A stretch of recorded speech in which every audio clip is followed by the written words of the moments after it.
আজকে একটু অন্যরকম ভিডিও নিয়ে হাজির হয়েছি আমার কলকাতাস লাইফ অ্যান্ড ট্রাভেল স্টোরি চ্যানেলে। কিছুদিন আগে আমি ঘুরে এসেছি ভারতবর্ষের ব্রজভূমি অর্থাৎ মথুরা ও বৃন্দাবন। আর বৃন্দাবনে গিয়ে আমি বেশ কিছু অজানা রোমাঞ্চকর তথ্য সংগ্রহ করেছি, যা আমি আজ এই ভিডিওর মাধ্যমে আপনাদের শোনাবো। তাহলে চলুন শুরু করা যাক। আমার বৃন্দাবন ভ্রমণের সময় আমি নিধিবনে গিয়েছিলাম জায়গাটি পরিদর্শন করতে। আর সেখানে গিয়ে আমি জানতে পারলাম বৃন্দাবনের আবিষ্কারের ইতিহাস আর নিধিবনের সব অজানা গল্প।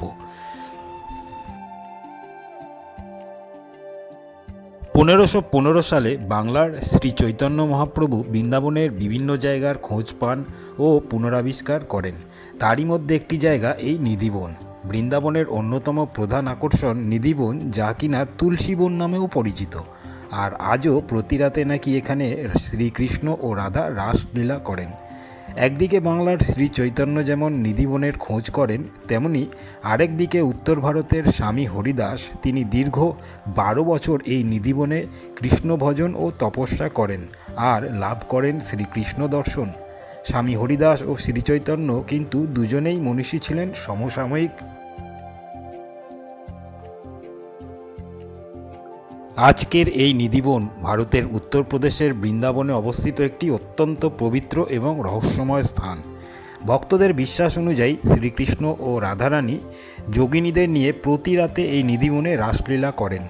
আর এই পবিত্রতা গোপনীয়তা রক্ষা করার জন্য নিধিবনে কিন্তু সূর্যাস্তের পর এলাকাটি পুরোপুরি বন্ধ করে দেওয়া হয় এবং ভেতরে কাউকে থাকতে দেওয়া হয় না। নিধিবন কথার অর্থ হলো তুলসী বন।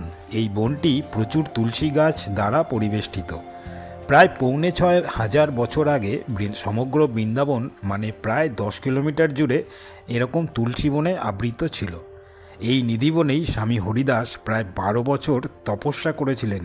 তার এই কঠোর তপস্যায় সাড়া দিয়ে ও প্রসন্ন হয়ে শ্রীকৃষ্ণ স্বয়ং বাঁকে বিহারী রূপ নিয়ে প্রকট হয়েছিলেন ও স্বামী হরিদাসের কাছে নিত্য সেবার দাবি করেছিলেন। শ্রীকৃষ্ণ রাধা ও গোপিনীদের মনোকামনা ও মনোবাসনা ও তাদের ইচ্ছা পূরণ করার জন্যই রোজ রাতে এই নিধিবনে রাসলীলা করে থাকেন। তবে এই নিধিবনে যে তুলসী গাছ দেখা যায়, সেই তুলসী কিন্তু আমাদের গৃহস্থ বাড়ির মতো তুলসী গাছ নয়, বরং সম্পূর্ণ আলাদা। আমাদের বাড়িতে যে তুলসী গাছ আমরা দেখি তা সাধারণত শ্যামা তুলসী বা রামা তুলসী, আর নিধিবনে যে তুলসী গাছ তা কিন্তু এক প্রকার বন তুলসী। আর এই তুলসী গাছ বহু বছরের প্রাচীন, তা এর গুঁড়ি দেখলেই বোঝা যায়।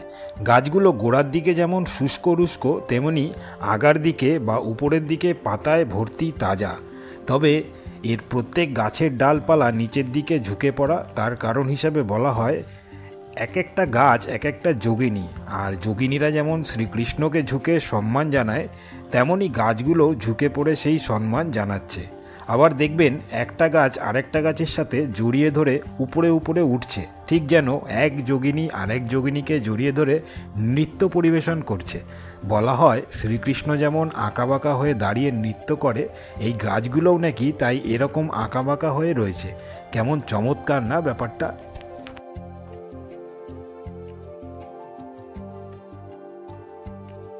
আরও আছে, শুনুন তাহলে। নিধিবনের ভিতরেই দেখতে পাবেন রয়েছে ললিতা কুণ্ড বা বিশাখা কুণ্ড। তার ইতিহাসটাও তাহলে বলি এবার। রাসলীলা নৃত্য করতে করতে রাধার সখী ললিতা বিশাখারা তৃষ্ণার্ত হয়ে পড়লে তারা একসময় নিধিবন থেকে যমুনা নদী যাওয়ার ইচ্ছা প্রকাশ করে তৃষ্ণা মেটানোর জন্য। কিন্তু রাধা তখন শ্রীকৃষ্ণকে অনুরোধ করেন যে এই রাতে তার সখীরা যমুনার ধারে যাবে তৃষ্ণা মেটাতে, তার চেয়ে বরং তুমি একটা ব্যবস্থা করো। তখন শ্রীকৃষ্ণ তার বাঁশি দিয়ে খনন করেন একটা কুণ্ড ও রাধার সখীদের পিপাসা মেটান। তাই এই কুণ্ডের নাম হয়ে যায় ললিতা কুণ্ড বা বিশাখা কুণ্ড। স্বামী হরিদাস কিন্তু এই নিধিবন থেকে দুটি মূর্তি পেয়েছিলেন। একটি ছিল বলরাম মূর্তি, যা আজকের বৃন্দাবন বিহারী, আরেকটি ছিল কৃষ্ণ মূর্তি, যা আজকের বাঁকে বিহারী। স্বামী হরিদাস যে মূর্তি পেয়েছিলেন নিধিবনে, তার নিত্য সেবা করতেন এই বনেই। এইবার একটি আশ্চর্যের বিষয় শুনুন। এই নিধিবনেই আছে রংমহল বা শৃঙ্গার মহল। সেখানে একটি চন্দন কাঠের খাটও আছে। পুরোহিতরা প্রতি সন্ধেবেলায় নিধিবন থেকে বেরোনোর আগে এই রংমহলে পরিপাটি করে বিছানা করে লাড্ডু মিষ্টি একটি প্লেটে সাজিয়ে দিয়ে একটি মাটির কুঁজোয় জল রেখে পান সেজে রেখে রাধার জন্য শৃঙ্গার সামগ্রী সাজিয়ে রেখে আবার সকালের জন্য দাঁতনেরও ব্যবস্থা করে তারপর তারা মন্দিরে তালা লাগিয়ে বেরোতেন।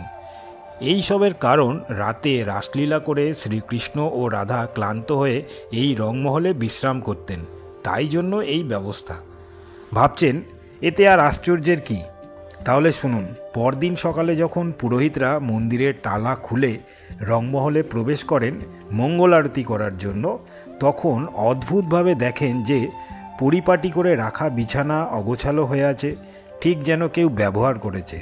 মিষ্টি লাড্ডু অর্ধেক খাওয়া, সাজানো পানও চিবানো অবস্থায়, আর যে দাঁতন রাখা ছিল তাও কিন্তু ব্যবহৃত। একবার ভাবুন তো, কি আশ্চর্য ঘটনা, যা রোজ রাতে হয়ে আসছে, আজও হয়ে চলেছে। আপনার মনে প্রশ্ন আসতেই পারে যে কোনো পশু পাখি বা পোকামাকড় বা অন্য কোনো প্রাণী হয়তো রংমহলের ভিতরে ছিল, কিন্তু না। বিভিন্ন সময় বিভিন্ন সংস্থা এ বিষয়ে বিভিন্নভাবে পরীক্ষা নিরীক্ষা চালিয়েছে, বরং রংমহলে অন্য কোনো প্রাণীর অস্তিত্ব পায়নি। সর্বোপরি ব্যবহার্য খাবারের ডিএনএ টেস্টও হয়েছে, তাতেও অন্য কোনো প্রাণীর প্রমাণ পাওয়া যায়নি।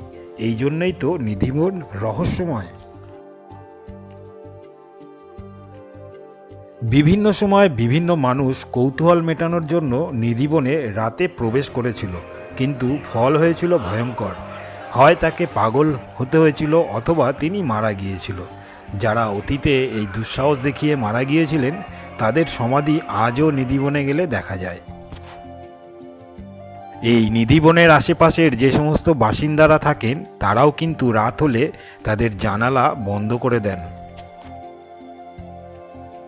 নিধিবনে মানুষ তো রাতে থাকেই না, পশু পাখি এবং এতই বাঁদর হনুমান তারাও কিন্তু বিদায় নেয় সন্ধে হলে।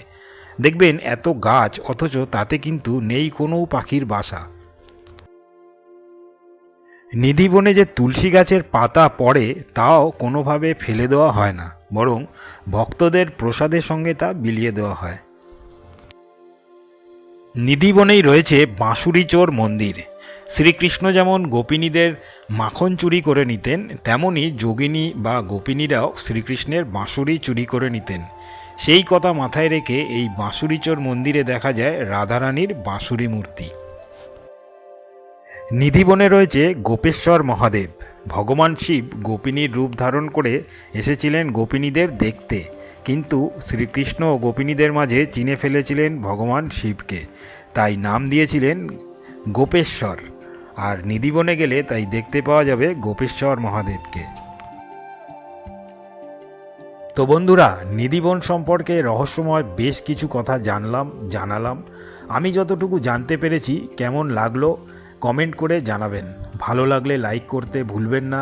চ্যানেলটি সাবস্ক্রাইব করে রাখুন এরকম আরও ভিডিও দেখার জন্য। সবাই ভালো থাকবেন, সুস্থ থাকবেন। দেখা হচ্ছে তাহলে নতুন কোনো এক ভিডিওতে। ধন্যবাদ।